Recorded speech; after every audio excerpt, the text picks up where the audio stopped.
Hey guys, what's up? I'm in the shop today and I'm answering a question. I recently must have said something about I was installing a rigid chase light on my RMAX4 because I started getting questions on this, and I guess apparently there's some folks that have these that weren't sure how to hook them up.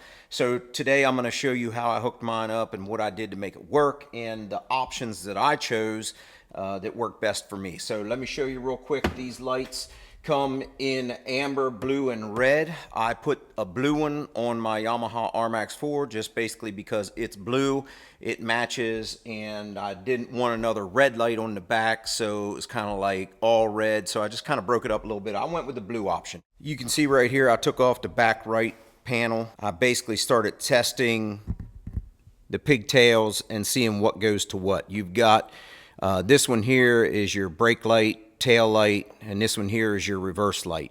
As I turned on the lights, put on the brake, put it in reverse, I started testing to see which wires did what, and then I looked at the wires for the chase light, and according to the color code on here, I saw that red was a low power tail light, white was a high power brake light, yellow was a high power strobe flash, blue was a reverse light, green cargo courtesy light, and then your black is ground. What I did was I went in and put blue goes to the red wire, yellow goes to the white wire, blue goes to the yellow wire, green goes to the blue wire. So I kind of went in there and made my own chart according to what I wanted to do. You can see how it's laid out here. I did my black wire and then my blue wire here.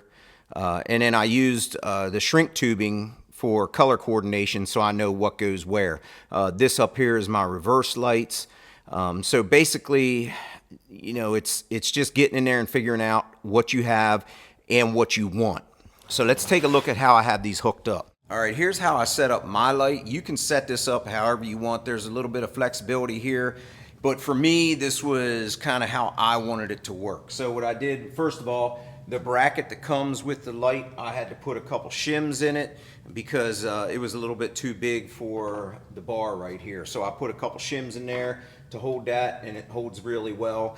This is exactly what the light looks like. This one is a red model, and as you can see, there's no difference. They're both clear until you hook them up and use them. Then this one will be red, this one will be blue, and this is all the wire you get right here. That's it. So basically, you're gonna run it from here over to your tail lights, and that's how I did it. You can do it however you want. And then you'll see on the bottom here, you have a cargo light or a courtesy light.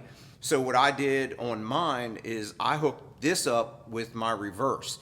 So that way this light will come on when I'm in reverse, this light will come on when I'm in reverse, and both my reverse lights on my machine will come on. So I've got plenty of light back there. I did want to hook up this cargo light so that when I'm driving down the trail, it's on. So that's why I didn't do it like that. If you look at your wires, and then you look at the direction, it's going to tell you what wire goes to what, and then that's what you're going to hook it up to. The way I set my light up is when I turn my lights on, this turns into a chase light. Now you can set it up so that if when you hit your brakes, strobes, that's more of a brake light, not necessarily a chase light, because the benefit to a chase light is when you're going down a trail and it's dusty or it's dark or foggy and you can't see anything, this thing is still flashing even when you're not on the brakes, because someone can run right into you when it's real dusty.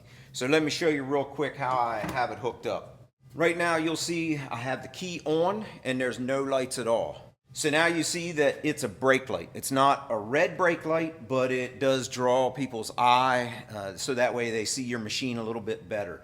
So it's a blue brake light. Now I'll show you how I have my chase light set up. So now we just turned our lights on, and now that is a chase light when my lights are on. The cool thing about the RMAX is it has like DRLs, daytime running lights. It has lights on the front even if you don't have your headlights on. So I encourage people to drive with their headlights on all the time on the trail, so that way people see you coming the other way and they may not hit you head on. It's the same reason we're putting a chase light in the rear, is if it's dusty or people can't see you, that they don't hit you in the rear end of your machine. So basically when I turn my lights on, I got a chase light on. Now I'll show you how the reverse works. So you can see whenever you put your vehicle in reverse with the RMAX, you have lights in the rear, reverse lights. And then you also have this light, and then up underneath here is the courtesy light That's this light right here. I didn't necessarily want that light on when I'm driving down the trail, so I didn't hook it up that way. And also I didn't feel like running a switch. I could have ran a separate switch. So if you look at this switch right here, it says bed light. I could have ran that switch and hooked it up to this cargo light, courtesy light, bed light, whatever you want to call it. But I didn't want to run another switch, so I just hooked it right into my reverse light. If you really don't even want to use that, you don't even have to hook that up. Well guys, there you go. That's a wrap on the rigid chase light. I hope that helps you out. All you have to do is look at the color coding on the wires, cross-reference with your machine, figure out how you want to hook it up and the style that best suits you. And that's basically what I did. So hope that helps you out. Take care. Have a good one.